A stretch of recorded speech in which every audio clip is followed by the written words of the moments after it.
¿Qué es lo que fue? Lo mismo que será. ¿Qué es lo que ha sido hecho? Lo mismo que se hará, y nada hay nuevo debajo del sol. ¿Hay algo que se pueda decir, he aquí esto es nuevo? Ya fue en los siglos que nos han precedido.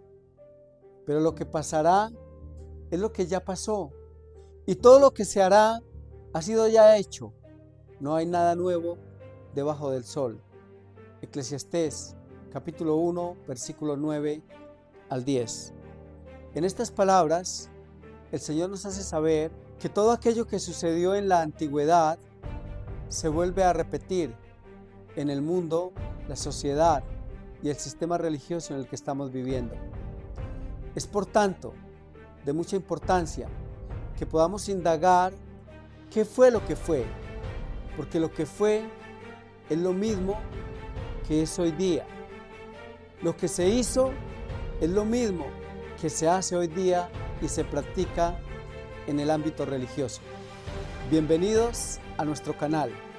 En este canal tenemos como prioridad poder enseñar la palabra de Dios, poder hacer un análisis correcto de la Biblia y a través de la Biblia poder concretar, definir lo que es verdad y lo que no es verdad.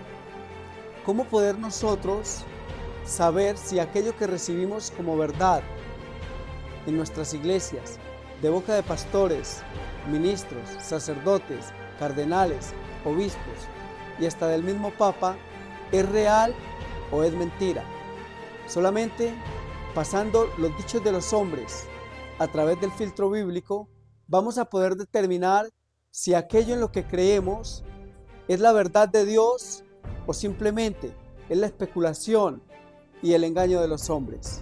A partir de este momento, nos vamos a introducir en un estudio que nos va a abrir los ojos a la verdad bíblica. Y para ello, es importante que entendamos que civilizaciones antiguas como los babilonios, los persas, los griegos, los romanos, los egipcios, tenían prácticas que eran degradantes y ofensivas a la vista de Dios.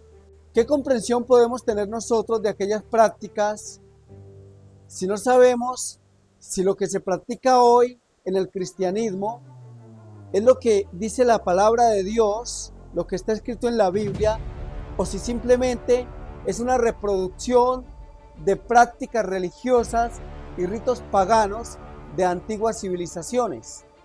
Por tal razón, necesitamos entender qué adoraban y a quién adoraban las antiguas civilizaciones, porque entendiendo esto, vamos a poder definir nosotros si estamos en la verdad bíblica o simplemente estamos participando de un sistema de culto falso que ya fue practicado en la antigüedad. Las civilizaciones antiguas, como los asirios, los babilonios, los fenicios, los pueblos cananeos, tenían un sistema de adoración en el que adoraban a un dios masculino y a un dios o diosa femenina. Pero aparte de ello tenían muchos dioses. Así que en el caso de los babilonios, en el caso de los pueblos de Canaán, practicaban un culto de adoración idolátrico a imágenes de madera, de yeso, de oro, de plata, de bronce. Los pueblos cananeos adoraban a una divinidad llamada Baal. También adoraban a otra divinidad femenina llamada Istar. Y esto es muy importante porque ese culto se ha reproducido en el cristianismo. Tal vez muchas personas lo ignoren, pero en la antigüedad se adoraba a Baal, a Moloch, a Milcón, y era en esencia el mismo Dios, pero cambiaba de nombre de acuerdo al pueblo, la nación o la tribu en que se adoraba. Los filisteos, por ejemplo, adoraban al dios Dagón, un ser mitad pez y mitad hombre. Los babilonios en la antigua Babilonia, la Babilonia que lideró el rey Nabucodonosor, adoraban al dios Marduk, quien se consideraba era protector de la antigua ciudad de Babilonia. Los antiguos asirios adoraban a Asur, quien era su dios principal, su divinidad principal. También los persas adoraban a su dios, el cual se llamaba Ahura Mazda. ¿Cómo podemos nosotros saber si realmente la adoración de estos dioses es un mito o era algo real, una práctica real? Bueno, la palabra de Dios nos habla de ello. Podemos ver en la historia universal que se nos habla de la cultura de todas estas civilizaciones y su sistema de culto. Sin embargo, también la palabra de Dios hace referencia a los dioses de aquellos pueblos. En el libro de Primera de Reyes, capítulo 11, versículo 33, se nos dice: por cuanto me han dejado y han adorado a Astoret, diosa de los sidonios, a Quemos, dios de Moab, a Molot, dios de los hijos de Amón, y no han andado en mis caminos para hacerlo recto delante de mis ojos, y mis estatutos y mis decretos, como David, su padre. Es decir, que el pueblo de Israel dejó la adoración del Dios verdadero, del Dios creador del cielo y de la tierra, y corrió tras de dioses de naciones como los moabitas. También el pueblo de Israel adoró a Astoret, diosa de los sidonios, y muchos otros dioses. Y el llamado de Dios es a salir de ese tipo de idolatría. Nosotros podemos preguntarnos, ¿cómo el pueblo de Israel, con patriarcas, profetas, recibían amonestaciones muy seguido de parte de Dios a través de los profetas? ¿Cómo fue que cayeron en este sistema de adoración falsa? En el libro de Números, capítulo 25 y versículo 1 al 3, se nos dice: moraba Israel en Sitín, y el pueblo empezó a fornicar con las hijas de Moab, las cuales invitaron al pueblo a los sacrificios de sus dioses. Y el pueblo comió y se inclinó a sus dioses. Así acudió el pueblo a Baal Peor, y el furor de Jehová se encendió contra Israel. Esto es bien importante, queridos amigos, porque la palabra de Dios nos enseña en la ley de Dios, el segundo mandamiento, que no se pueden adorar ídolos de ninguna especie. El segundo mandamiento de la ley de Dios nos dice: no te harás imagen, ni ninguna semejanza de lo que esté arriba en el cielo, ni abajo en la tierra, ni en las aguas debajo de la tierra. No te inclinarás a ellas, ni las adorarás, porque yo soy el Señor tu Dios, fuerte y celoso, que visito la maldad de los padres sobre los hijos, hasta la tercera y cuarta generación de los que me aborrecen. Y hago misericordia por millares a los que me aman y guardan mis mandamientos. El segundo mandamiento de la ley de Dios fue dado al pueblo de Israel cuando salió de Egipto, con el propósito de que abandonaran toda la idolatría que traían de esa nación pagana que adoraba cientos de dioses. Este mandamiento prohíbe hacerse imágenes de lo que está arriba en el cielo, es decir, de nuestro Dios y Padre y de su Hijo Jesucristo, o de cualquiera de los ángeles, querubines o serafines que habitan el cielo y están al servicio de Dios.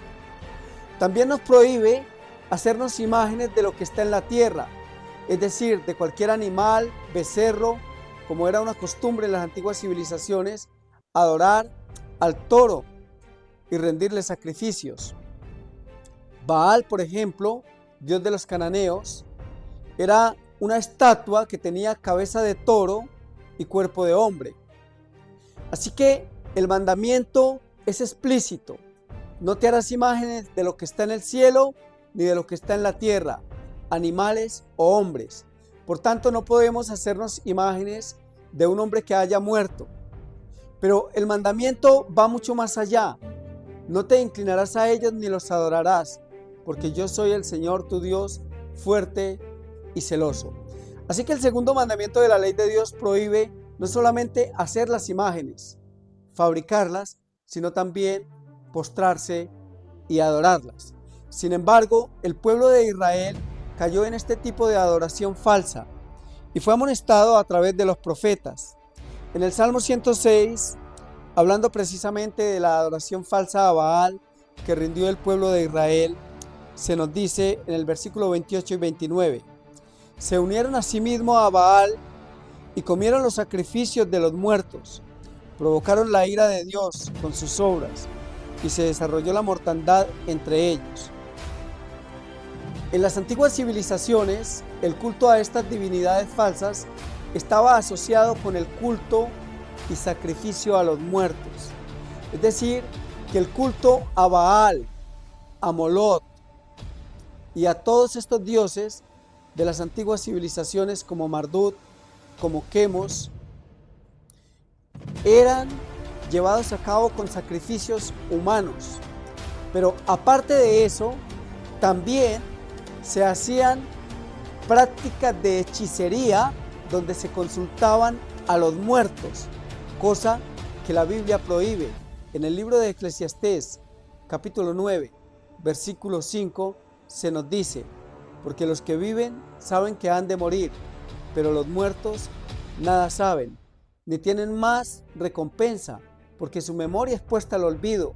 También su amor y su odio perecieron ya, y no tendrán parte en todo lo que se hace debajo del sol. Al enseñarle a la Escritura que los muertos nada saben, es fácil entender que cualquier tipo de adoración a una persona que haya muerto es algo que es repudiable a la vista de Dios y considerada por Dios como hechicería o brujería, el consultar a los muertos. Y todas estas civilizaciones antiguas tenían como práctica la hechicería y el consultar y adorar a los muertos. En el libro de Jueces, capítulo 10 y versículo 6, se nos dice: pero los hijos de Israel volvieron a hacer lo malo ante los ojos de Jehová, y sirvieron a los Baales, y a Astarot, y a los dioses de Siria, y a los dioses de Sidón, y a los dioses de Moab, y a los dioses de los hijos de Amón, y a los dioses de los filisteos, y dejaron a Jehová, y no le sirvieron. El pueblo de Israel fue penetrado por este tipo de falsa adoración. El pueblo de Israel fue penetrado e inducido a este tipo de falsa adoración y adoraron casi que a todos los dioses de las antiguas civilizaciones. Dejaron al Señor y se volvieron a los ídolos. El Señor Jesús, en el libro de Marcos capítulo 16 y versículo 14 al 16, dio indicaciones a sus discípulos acerca de una gran comisión que debían llevar a cabo. Después de su resurrección, ascendió al cielo, pero antes de su ascensión, el Señor Jesús le dio una comisión a sus 12 apóstoles.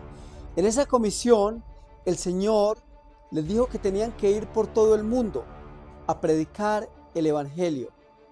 La palabra de Dios nos dice: finalmente se apareció a los 11 mismos, estando ellos sentados a la mesa, y les reprochó su incredulidad y dureza de corazón, porque no habían creído a los que les habían visto resucitado. Y les dijo: id por todo el mundo y predicad el Evangelio a toda criatura. El que creyere y fuere bautizado será salvo, mas el que no creyere será condenado. Esta fue la comisión que Jesús hizo a sus 12 apóstoles. Pero junto con esta comisión hizo una advertencia que debe tener relevancia en nuestras vidas. Porque así como comisionó a la iglesia para predicar el Evangelio de salvación, ese Evangelio que fue enseñado por Jesús a sus apóstoles, también les advirtió de que en el fin de los días vendrían engañadores, utilizando el nombre de cristianos o profesando la fe cristiana, pero que traerían falsas enseñanzas, falsas creencias, falsas doctrinas. En el libro de Mateo, capítulo 24, y versículo 3 al 4, se nos dice: y estando él sentado en el monte de los olivos, los discípulos se le acercaron aparte diciendo: dinos cuándo serán estas cosas, y qué señal habrá de tu venida y del fin del siglo. Respondiendo Jesús les dijo: mirad que nadie os engañe, porque vendrán muchos en mi nombre diciendo yo soy el Cristo, y a muchos engañarán. En estas palabras el Señor Jesús le hace saber a su iglesia que en el tiempo del fin, justo antes de su segunda venida, el cristianismo se iba a convertir en un medio de engaño. Y muchos de los líderes religiosos del cristianismo se iban a convertir en personas que iban a engañar a muchos. Y por eso dice el Señor: vendrán muchos en mi nombre diciendo yo soy el Cristo, y a muchos engañarán. Tal parece que es más fácil recibir el engaño que recibir la verdad. En este orden de ideas podemos definir, razonar, que la gran mayoría de las personas que hoy día se llaman cristianas están viviendo en nada más y nada menos que en el engaño de hombres que asumen el nombre de pastores, de líderes religiosos, de obispos, de cardenales, de sacerdotes, pero que enseñan doctrinas y mandamientos de hombres. Esto lo podemos ver nosotros en diferentes iglesias.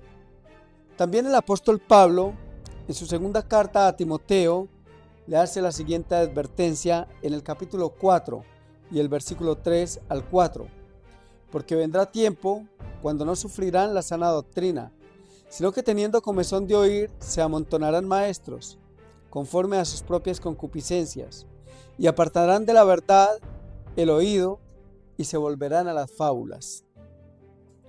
¿Cómo puede ser que nosotros estemos viviendo en un tiempo en el que leemos lo que dice la palabra de Dios y sin embargo pasamos por alto estas especificaciones que se nos hacen? ¿Cómo puede ser que nosotros pasemos por alto estas advertencias que se nos hacen? Y quiero resaltar algunas cosas de lo que dice 2 de Timoteo 4:3, porque vendrán tiempo cuando no sufrirán la sana doctrina. Quiere decir que si no se sufre la sana doctrina es porque se van a estar enseñando doctrinas falsas. Pero luego dice que la gente va a tener comezón de oír y que se van a amontonar maestros conforme a sus propias concupiscencias. Así que, tal como lo dice la palabra de Dios, estamos hoy viviendo en una sociedad religiosa en la que la gente anhela escuchar, desea escuchar, pero no desea escuchar la palabra de Dios tal cual está escrita en la Biblia, sino que se conforman con escuchar los dichos, enseñanzas y doctrinas de maestros que se amontonan conforme a sus propias concupiscencias y que tienen una característica especial, según nos dice el libro de Timoteo, que apartan de la verdad el oído y se vuelven a las fábulas. Las verdades, o así llamadas verdades que se predican desde cientos de púlpitos de iglesias así llamadas cristianas, no son más que mentiras y engaños basados en fábulas, es decir, en engaños, en cosas que no son reales y que no tienen un fundamento bíblico en el cual se puedan sostener. En la carta a Timoteo, primera carta de Timoteo, capítulo 4 y versículo 1, se nos dice: pero el Espíritu dice claramente que en los postreros tiempos algunos apostatarán de la fe, escuchando a espíritus engañadores y doctrinas de demonios. 4 cosas interesantes para resaltar de lo que el apóstol Pablo le dice a Timoteo. Pero el Espíritu dice claramente que en los postreros tiempos, es decir, que esta es una profecía del apóstol Pablo para el tiempo en que estamos viviendo. Los postreros días son los días que son la antesala a la venida de nuestro Señor Jesucristo. En los postreros tiempos, algunos apostatarán de la fe. La palabra apostasía significa alejamiento de la verdad, una perversión de la verdad, un apartamiento de la fe verdadera para entrar en enseñanzas y prácticas que no tienen ningún origen en la Biblia, sino más bien en el paganismo o los dichos de los hombres. Pero dice algo que es supremamente importante y que debe llamar nuestra atención. Dice que algunos apostatarán de la fe escuchando a espíritus engañadores. Es decir, que los demonios están hablando a través de cientos de ministros y son los demonios quienes están hablando, son espíritus engañadores. Y dice aquí que estos espíritus engañadores enseñan doctrinas de demonios. ¿Cómo podemos nosotros identificar si las doctrinas que recibimos de labios de los ministros a los que escuchamos son doctrinas que provienen realmente de la palabra de Dios o si simplemente son doctrinas que son susurradas al oído por espíritus engañadores y que tienen como su origen en los demonios? Es de suprema importancia que nosotros podamos definir con la palabra de Dios lo que es verdad. En el libro de Mateo, capítulo 7 y versículo 21 al 23, el Señor Jesús dijo: no todo el que me dice Señor, Señor, entrará en el reino de los cielos, sino el que hace la voluntad de mi Padre que está en los cielos. Muchos me dirán en aquel día: Señor, Señor, ¿no profetizamos en tu nombre? Y en tu nombre echamos fuera demonios, y en tu nombre hicimos muchos milagros.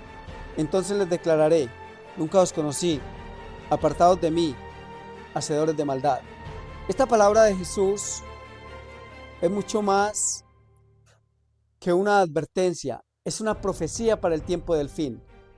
Es una profecía a través de la cual se nos dice que en este tiempo habrían cientos de personas tomando el nombre de Jesús, haciendo milagros, echando aparentemente demonios, haciendo curaciones, pero que sería la obra de los demonios, ya que Jesús en el versículo 23 les dice: nunca os conocí, hacedores de maldad. Y hay algo muy interesante. Se nos dice que los milagros, el echar fuera demonios y el hablar en profecías no es un indicativo de que una persona o un ministro o una congregación tenga la verdad, sino que se nos dice en el versículo 21 de Mateo 7: no todo el que me dice Señor, Señor, entrará en el reino de los cielos, sino el que hace la voluntad de mi Padre. Pero tenemos que conocer cuál es la voluntad del Padre para poder entender si nosotros estamos haciendo la voluntad del Padre o la voluntad de los líderes religiosos que están dominando el mundo. Para poder tener una comprensión clara de lo que es verdad y si aquello que estamos recibiendo como doctrina en la iglesia en la que nos congregamos y de boca de los ministros a los que sostenemos, es importante que podamos definir cuáles fueron las enseñanzas correctas que fueron dadas por Jesús a la iglesia primitiva en cabeza de los apóstoles. Quisiera invitarlos a poder mirar en el libro del Apocalipsis. El libro del Apocalipsis es un libro de revelación, es un libro a través del cual el Señor nos da a conocer los eventos finales a través de figuras y símbolos. Y precisamente en el capítulo 12 de Apocalipsis se nos habla de la iglesia de Dios, la iglesia primitiva, la iglesia apostólica, una iglesia pura, y se la toma con la figura de una mujer que irradia luz. Apocalipsis capítulo 12, versículo 1 al 2. Apareció en el cielo una gran señal, una mujer vestida del sol, con la luna debajo de sus pies, y sobre su cabeza una corona de 12 estrellas, y estando encinta clamaba con dolores de parto en la angustia del alumbramiento. Esta mujer tiene algunas características importantes que debemos definir. Está vestida del sol, así que es una iglesia que tiene luz, que alumbra la tierra. Es una iglesia que, así como el sol trae vida, trae luz, esta iglesia transmite la verdad de Dios, la luz que ha sido dada al mundo a través del Evangelio de Jesucristo. Esa es la misión de la iglesia. Así que esta es la iglesia primitiva. También esta mujer, esta iglesia, nos dice Apocalipsis 12, versículo 1, que tiene 12 estrellas en su cabeza. Y en el libro de Daniel, capítulo 12, se nos enseña que las estrellas son un símbolo de aquellos que enseñan la verdad a la multitud. También en el capítulo 1 de Apocalipsis se nos dice que las estrellas son un símbolo o una figura de los ministros que enseñan la verdad. Por tal razón, esta es la iglesia apostólica, y por eso las 12 estrellas son un símbolo de los 12 apóstoles, y por eso están en la cabeza, porque son aquellos con los cuales inició la iglesia apostólica, la iglesia que iba a transmitir la verdad del evangelio al mundo entero. Pero también hay otra característica especial que nos ayuda a entender justamente el tiempo en el que está viviendo la iglesia primitiva. Nos dice la palabra de Dios en el libro de Apocalipsis capítulo 12 versículo 3: también apareció otra señal en el cielo. He aquí un gran dragón escarlata que tenía 7 cabezas y 10 cuernos, y en sus cabezas 7 diademas. Puedo decirles que este gran dragón escarlata es la Roma imperial, la Roma de los Césares. Esa Roma bajo la que vivió el Señor Jesús, esa Roma que mató al Señor Jesús, esa Roma que tenía cautivo al pueblo de Israel en el tiempo del Señor Jesús. De esa Roma, representada por un dragón, se nos dice en el versículo 4 de Apocalipsis 12: y el dragón se paró frente a la mujer que estaba para dar a luz, a fin de devorar a su hijo tan pronto como naciese. Es decir, que este dragón tenía como propósito destruir al hijo de la mujer, a Jesús, a aquel que funda la iglesia, pero que al mismo tiempo es hijo de ella. Y esto es muy importante, porque aquí podemos ver lo que trata de hacer el Imperio Romano con el cristianismo en cabeza del Señor Jesús. Lo matan en un madero, pero luego sigue llevando a cabo ese propósito criminal en sus discípulos, aquellos que fueron encargados de profesar la verdad. Es por eso que nosotros no deberíamos adorar la cruz, no deberíamos rendir culto a la cruz. La cruz no tiene su origen con Jesús. La cruz era un martirio o un instrumento de muerte utilizado por los romanos, que ya se utilizaba 100, 200 años atrás, antes de que el Señor Jesús naciese, en el Imperio Romano. La muerte a través de la crucifixión era utilizada por los romanos para todos aquellos que eran extranjeros, es decir, aquellos que no tenían ciudadanía romana. En este caso, todos los enemigos de Roma, en su gran mayoría, murieron crucificados. En el tiempo del Señor Jesús, la muerte por cruz en el Imperio Romano se le daba a los peores criminales, y Jesús recibió esa muerte de los romanos por ser extranjero, es decir, no ser un ciudadano romano, sino ser de origen judío. Así que la cruz es un instrumento de tortura y de muerte, que no tiene su origen en la religión verdadera, sino en la crueldad del Imperio Romano. De este dragón, representado por Roma imperial, se nos dice en Apocalipsis capítulo 12, versículo 13: el dragón persiguió a la mujer que había dado a luz al hijo varón. Así que no solamente el dragón, que es un símbolo de Roma, mató crucificado al Señor Jesús, sino que después de esto persigue a la mujer, es decir, a la iglesia. Y esto lo podemos ver nosotros en la historia. Los libros de la historia nos relatan los hechos de las persecuciones que padeció la iglesia primitiva por predicar la verdad y creer en Jesucristo como su único y suficiente Salvador. En el año 68, el emperador Nerón, como se llamaba Claudio César Augusto Nerón, persiguió a la iglesia a tal punto que cientos y cientos de cristianos fueron expropiados, arrestados y muertos. Otros muchos fueron encarcelados y quedaron cautivos en mazmorras en las profundidades de la tierra. Allí padecieron el hambre, la agonía y la muerte. Familias enteras eran llevadas a los circos romanos. Era una costumbre entre los romanos, en sus festividades, que el emperador sacaba a los cristianos al Coliseo romano. Familias enteras con ancianos, niños, mujeres, aún mujeres que estaban en embarazo, eran llevadas al martirio. Se dejaban a las fieras salvajes como leones, panteras, osos, tigres, por algún tiempo aguantando hambre. Cuando estas fieras estaban con una hambre terrible, eran soltadas en los coliseos romanos, donde habían muchos cristianos esperando, y eran devorados por estas bestias salvajes.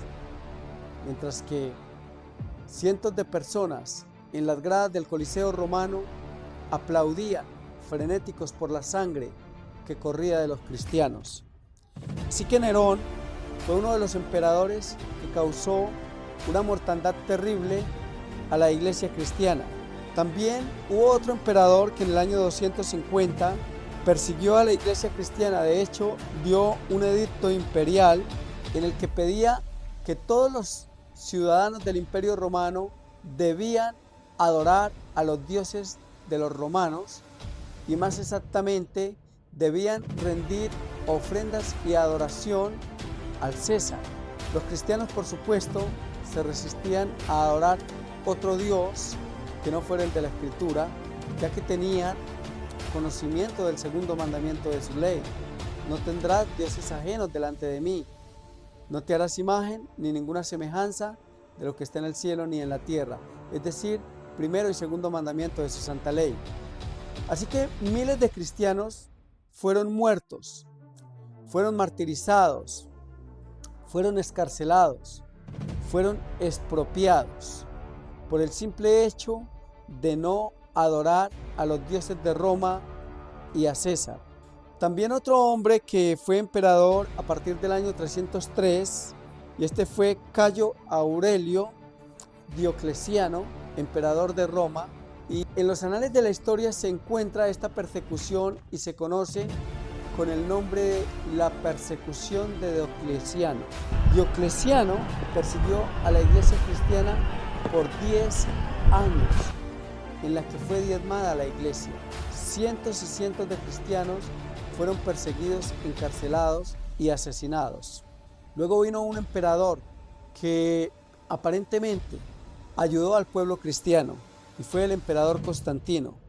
En el año 306 después de Cristo, el emperador Constantino asumió el trono de Roma de Occidente.